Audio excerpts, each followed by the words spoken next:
Brief address to the National Assembly this afternoon, newly elected Speaker of Parliament Nosiviwe Mapisa-Nqakula reaffirmed Parliament's role in ensuring accountability and oversight. She says she will serve the interests of all parties, but the shuffling of positions by the ANC has drawn criticism from opposition benches and analysts who say the ANC is putting the party before Parliament.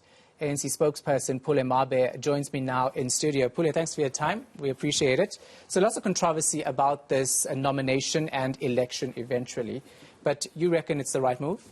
Well, evening, Shahan, and evening to your viewers. Of course, we have had a bit of noises here and there, but nothing substantive that came out. Speaker Nosiviwe Mapisa-Nqakula is an all-round cadre of the African National Congress, a revered freedom fighter, has been part of the movement since when she was quite young in the early 80s, has also contributed towards establishing organizations that would represent domestic workers in her own home state, went on to join Mkhonto Wesizwe in the early 80s, was part of the ANC's women's section, has been part of the National Executive Committee of the African National Congress since 1993. She still serves in the NEC to date. She has been in the National Executive since 2002, has been Secretary General and President of the ANC Women's League, respectively. So she has played quite a formidable role. She represented the ANC Women's Section in the Pan-African Women Organization.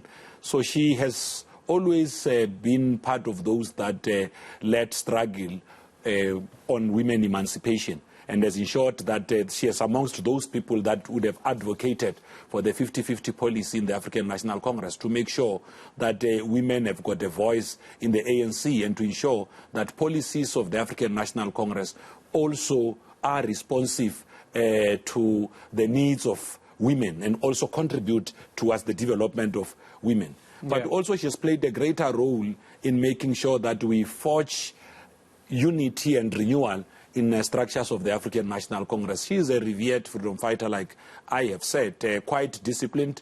She did not say when she was asked to leave the executive to another responsibility, she did not say, no, I can't. She understood that cadres of the ANC could be called to perform any other role that the movement deems fit at that time. She understands that she serves at the behest of the movement. And the ANC is fully behind the decision of its own caucus in Parliament.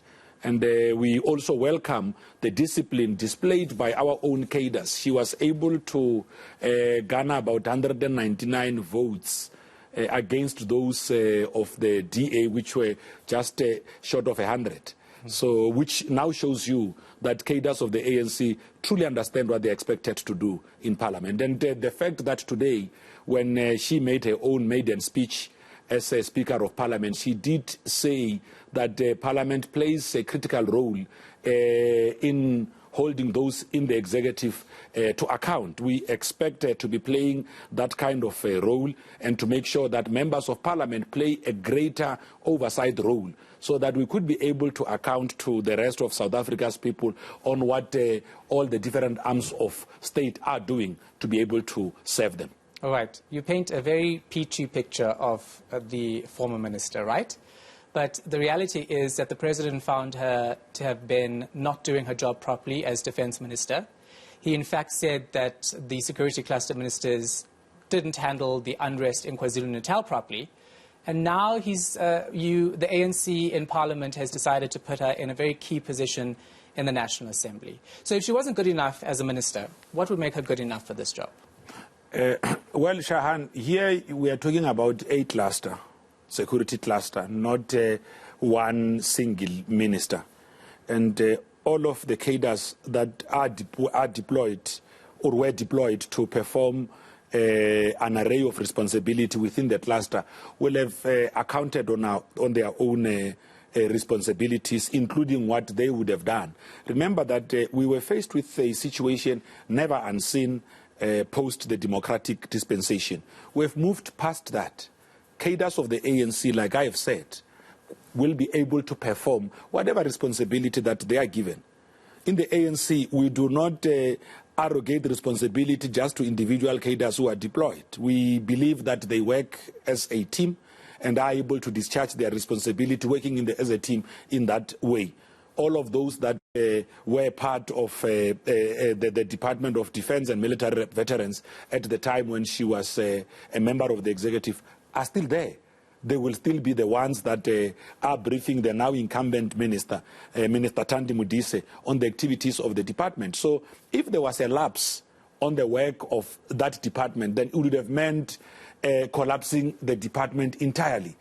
But the men and women who are part of our South African National Defence Force are still there.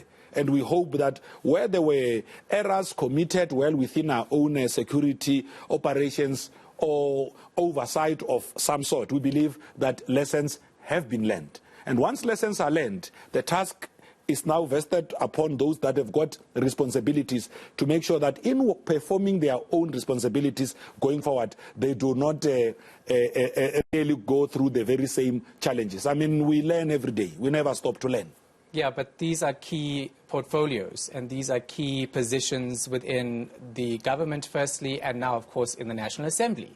So why would you put someone who's accused as well of several questionable things, which she is being investigated for by the Joint Committee on Defence, somebody now to lead the National Assembly who's being investigated by one of the committees?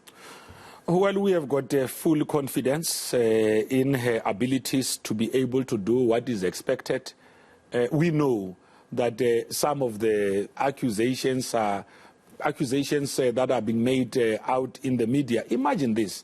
If the African National Congress was to be guided by what is being said in the media about its own cadres, I mean, you should be knowing this. Cadres of the ANC, those who lead the ANC, have got currency. They attract all manner of attention. But every time when issues are raised against cadres of the ANC, they are the first to account. They do not wait for some inquiry to be launched. No, they are the first to account. I can tell you now, when issues were raised, she also went out to also make sure that she clarifies her own organization on some of the issues that are out there. Yeah, but she has not been accused by the media. She's been accused by Bantu Holomisa. She's been openly had to somewhat apologize for taking her buddies from the ANC to Zimbabwe on an aircraft that the state owns, the Defence Force owns. So she's made some bad decisions. And it's not like there's a peachy Nosiviwe Mapisa-Nqakula, because that's who you paint her out to be. And that's not the case. That's not the facts that we've lived for the past couple of years with her in government. Well, Shahan, just to correct, I'm not saying that she's being accused by the media. I'm saying that accusations made out in the media, remember, you yourselves in the media really depend on various other sources, faceless, and those that want to really put commentary. Very often, those that would raise accusations against individual ANC cadres will be those in the opposition, and they are doing what opposition parties must do. The role of opposition parties is to weaken and debase the ANC from its position of responsibility. So the ANC can't be seen to be shaken because one leader of an opposition party has raised this or that issue. The opposition parties in this country do not dictate the agenda for the African National Congress. The ANC is capable to dictate its own agenda, and we have got full faith in the might of our own cadres to continue to be disciplined and to follow the instructions and directives of the party on the work that they are expected to do. Yeah, but that doesn't take away from the fact that this former minister has made several questionable decisions, like taking the ANC members to Zimbabwe.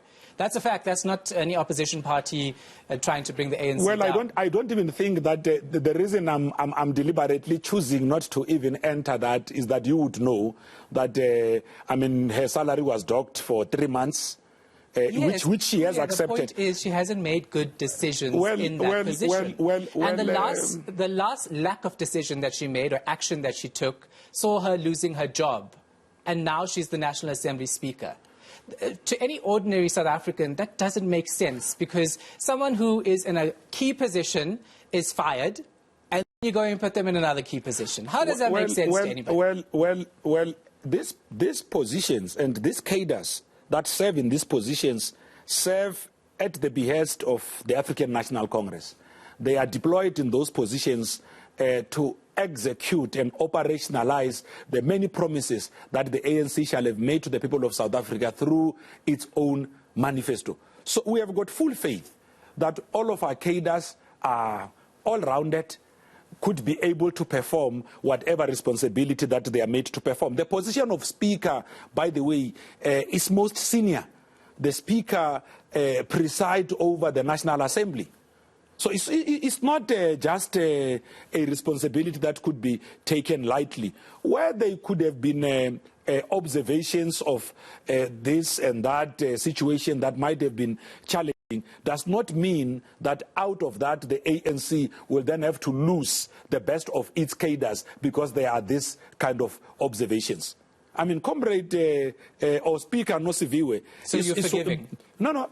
Speaker Nosiviwe, to make my point, is one of those cadres that would quickly accept where they have at, and they will always advocate. I mean, I have had the honor and privilege to serve with in the National Executive Committee, at least for the 53rd National Conference Collective and in this 54th National Conference Collective. And I can tell you now that she has been the voice of reason in the National Executive Committee. She has always been calling for cool heads. She's one of those mummies that always encourage us to contribute to the unity of the organization.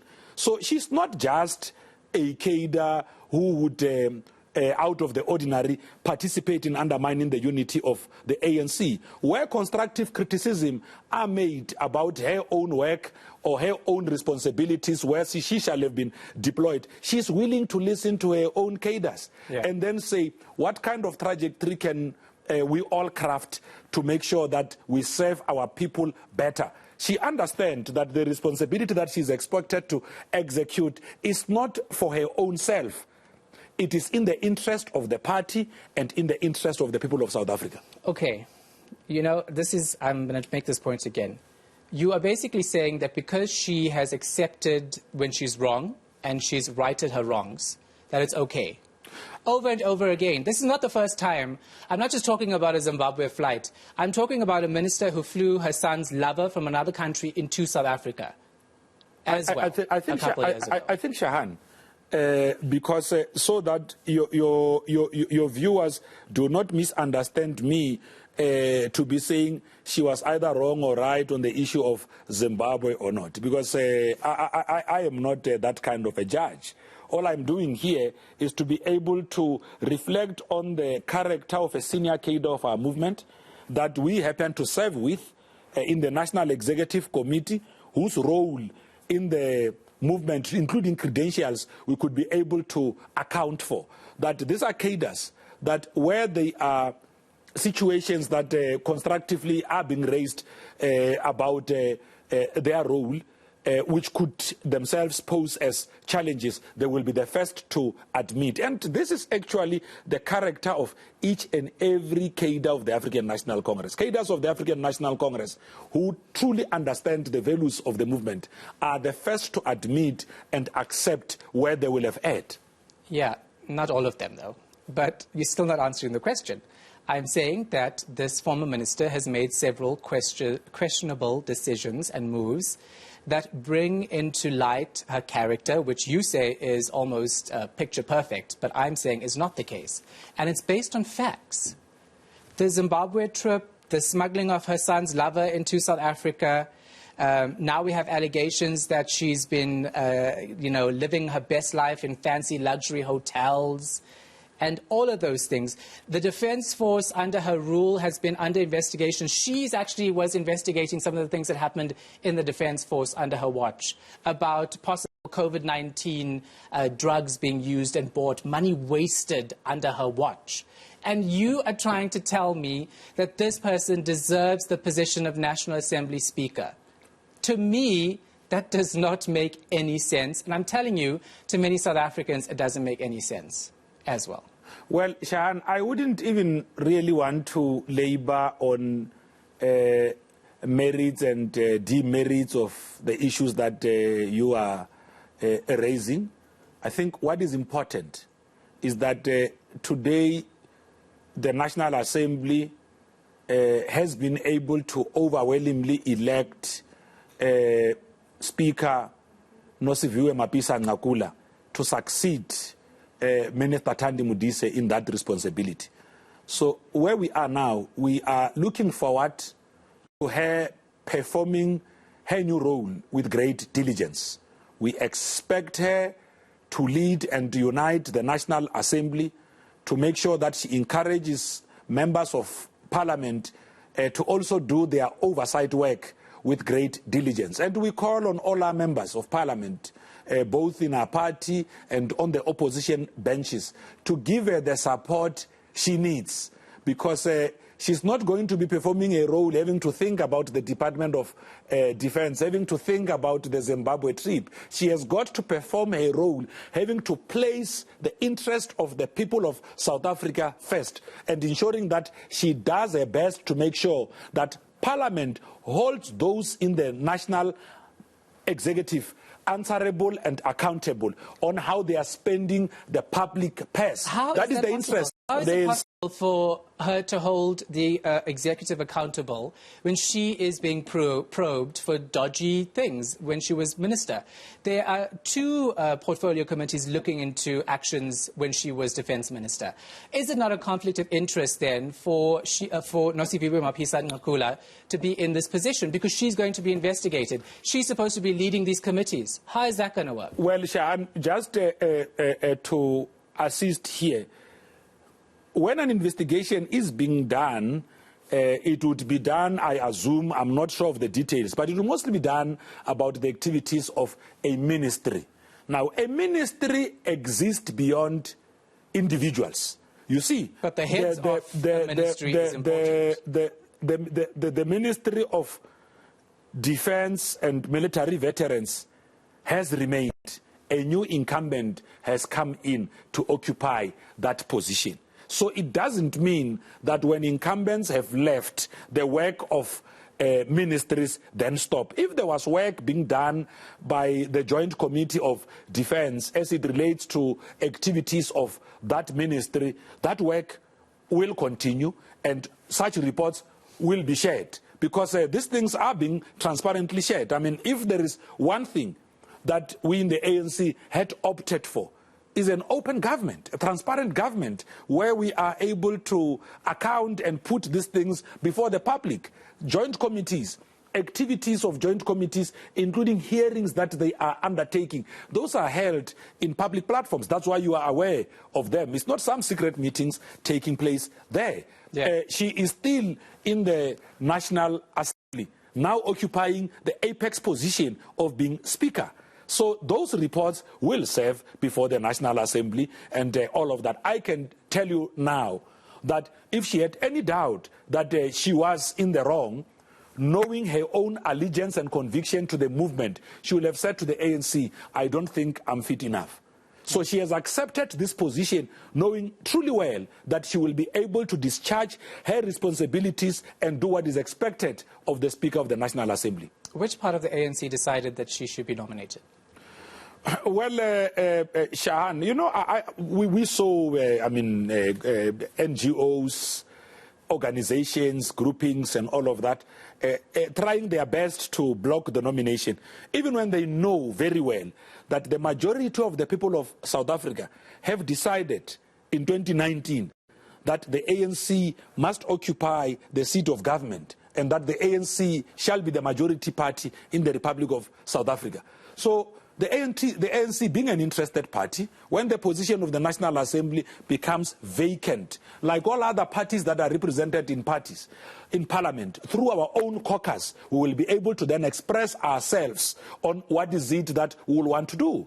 So through our own caucus, our national caucus in Parliament, openly so, we had expressed ourselves that we want Speaker Nosiviwe Mapisa-Nqakula to occupy that apex position in Parliament, because we have got full confidence in her ability to carry forward that responsibility. That's a worrying thing, that you have full confidence, but you stand by that. So what was the president's role? Because when the president announced that cabinet reshuffle, he said right then and there that she will be moved to another important position. which means he had an idea that she was probably going to be in this position. Well, Shahan, the president never acts as an individual. The president of the ANC, even in his capacity as president of the republic, works with the collective. By the way, the ANC must never be made to feel shy for the choices it makes. The ANC chooses when it announces its own choices. You see, ordinarily yourselves in the media will announce our decisions to you through press statements. And by the time we write, we put them on paper, it means we have long made them as decisions. We should never feel shy, because very often the ANC is made to kowtow and feel shy about its own decision. The ANC must act as a proud movement that leads the people of South Africa, that is also able to own up to all of its own errors where they occur, because the ANC, as a self-respecting movement, is able to self-correct. So the fact that you are getting an announcement late, it doesn't, you see, we don't make, by the time we announce to you, it doesn't mean we're making decisions at that time. No, yeah. No. Our decisions are limited to those that lead and serve in our structures. We choose when we announce our decisions to the media. And we do so at any given time. No, I'm asking you, what was the president's role in this nomination being made? No, I'm trying to help you understand. No, I don't need to be helped. I know that we don't find out on the day you've made the decisions. I want to know about the president's role, because if the president had any role here, how does this appointment then hold the executive accountable? No, the president would not necessarily have had a role in the manner that you are trying to make viewers believe or understand. Then how did he say the night of the cabinet reshuffle that she will be moved to another important position? Because the expectation is that a cadre like Nosiviwe Mapisa-Nqakula, given her decorated credentials, the ANC is not just going to leave her not playing any other role. She could have gone to a school of governance. She could have played an advisory role and all of that. They expect, I mean, like many others, there's a lot here. There's many other comrades who left cabinet to go and play other roles. And we have always said that the ANC, you can't have a cadre like Speaker Nosiviwe Mapisa-Nqakula, who will have served the executive for almost 2 decades, and not be able to imagine her playing another role, being able to hand over the baton to the younger ones. So we always have got to imagine cadres of the ANC who are still active in the movement to be able to have roles to play in the life of the organization. 2 decades plagued by mismanagement, which have played out in public. That's all I'm saying. Yet you still sit here and confidently say that the ANC is self-correcting. You are contradicting yourself with what you're saying and the reality. No. What I was saying, I think the self-correction of the African National Congress would have had nothing to do with the newly appointed speaker. When I was talking about self-correction, I was effectively dealing with the ANC as an organization, that we are a self-respecting organization that is able to self-correct, understand where we will have, I mean, we say it all the time, whether it's on electioneering, it's when our own cadres are on podiums addressing different political lectures, because we want individual leaders of the ANC to understand that they may not be perfect, but where... Why is that okay? Can I come in? No, I'm sorry. That should not be okay. Can I come in? Can I come in there? Because where a cadre of the ANC has been deployed in a position of responsibility, say as a ward councillor, and there is an issue raised about this specific cadre that has got to do with their work in a specific ward. If there was misjudgment of some sort, that individual cadre ought to go back to the public, say there might have been misjudgment here. We now understand that this is the kind of a path that we are expected to take. I'm saying this holistically as part of the ethos and values that guide our movement. Because imagine this, Shahan, if the ANC is not able to take ownership of the work it does on the ground and be able to account to the public in the manner that a self-respecting party is expected to do, how are we going to win the confidence of those that we lead? How are you going to win the confidence of those you are leading when you're telling me that you don't have to be perfect, when you're telling me that self-correction happens within the party and you don't have to be perfect? How do you trust anyone? You're the governing party. You have ministers in place in key positions in South Africa to look after our nation. And now you're telling me that you have this approach, this ethos that you don't have to be perfect. No, I'm not saying you don't necessarily have to be perfect. I am saying that where there are imperfections, an opportunity exists well within our cadres to be able to self-correct, own up to those, work with the people that are being led at whatever level to make sure that we could be able to advance the revolution of building our own national democratic society further forward. The problem with that is that you're allowing, people who are questionable into these positions. And the problem with that is that as a party, it's going to continue happening because it's not just misjudgment that we're talking about. It's mismanagement of public funds. And Nosiviwe Mapisa-Nqakula has mismanaged public funds several times here. And that is not okay. That is not okay for you as the governing party of this country to say. Well, Shahan, I do not know where Speaker Nosiviwe Mapisa-Nqakula would have been found guilty for the charge, as you are saying it. Well, she flew you guys to Zimbabwe. She had to give her money from her salary. That's abuse of funds. She also flew her son's lover into South Africa on a government aircraft. That's abuse of power and a mismanagement of funds. Those are facts, Pule. So don't tell me that you don't know what I'm talking about. No. Those are facts. You were making a broad statement that effectively suggests that Speaker Nosiviwe Mapisa-Nqakula, because of the things that you are raising, she will be disempowered from performing a responsibility as the Speaker of the National Assembly. I mean, that's being unfair. No, it's not. That's being unfair. I don't think it's being unfair because of how powerful that position is. I have labored extensively on her role in the movement and that the organization she leads has got full confidence in her. What is important is for yourselves here, not because you owe the ANC any special favor or you owe any special favor to the National Assembly. Of course, you yourselves in the Fourth Estate will still have to hold those institutions answerable and accountable. But you have got to now be saying, as she starts her job, we are going to be monitoring her activities closely and making sure that she holds the executive accountable and making sure that she sends the army of members of parliament out on the ground to conduct the kind of oversight that is required and making sure that we account or they account in parliament to the people of South Africa on the work that they are doing in different communities through parliamentary constituency offices. All right. Every time I speak to you, I'm actually shocked. I'm sorry, but I'm actually shocked by the spin and how you as the ANC sees things compared to how the public and the Fourth Estate, who's supposed to hold you accountable, sees things.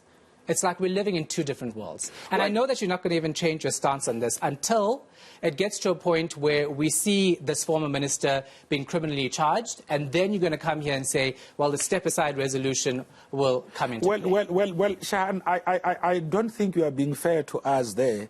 You see, Shahan, if we believed that our sole role as spokespersons of the African National Congress or as the movement broadly is to just come in and spin, it wouldn't be fair. It is not a spin that she has been in the national executive for almost 2 decades. Yeah, but you're not acknowledging her wrongs. I mean, I do not know. Perhaps if I said it in Sotho, you'll best understand it. And you might struggle to understand Pedi in this instance. Because I have said on numerous occasions that the character of Comrade Nosiviwe Mapisa-Nqakula, the role that she's playing in the National Executive Committee, the kind of fortitude that she encourages all of us to display, the ability to be able to own up to whatever challenging situation that the movement could be able to find itself in. Because the ANC is a big organization. And being a big organization with such a big responsibility to lead a big country like South Africa requires that those of us that happen to be in the position of leadership hold it together. Yeah. And the role that you yourselves in the media are expected to be playing is to hold those that are in those positions answerable and accountable, not to cast doubt on them even before they could start performing their responsibilities. It is effectively for the first time that she will be occupying the position of being the Speaker of the National Assembly. It is only fair that we give her the chance and space to work and execute her own responsibilities. Who knows? Who knows? It would be foolish for us to sit back and just watch this unfold. No, we're not saying we're not saying you should not. We are not saying that you should not go back to do that reflection. I mean, you exist exactly for that. Exactly. You give her a chance. No, we are talking about history. Well, of course, talking about. I'm not saying don't talk about history. I'm saying we acknowledge and hear the points that you are raising, but we are here now. Let's give her an opportunity to execute this responsibility. Who knows? She may just emerge as one of the best speakers that South Africa has ever had. Okay, I'll hold you to it. Yes. I'll hold you to it. Thanks so much for that. Always a pleasure speaking to you. No, thanks, Shahan. Is the ANC's national spokesperson.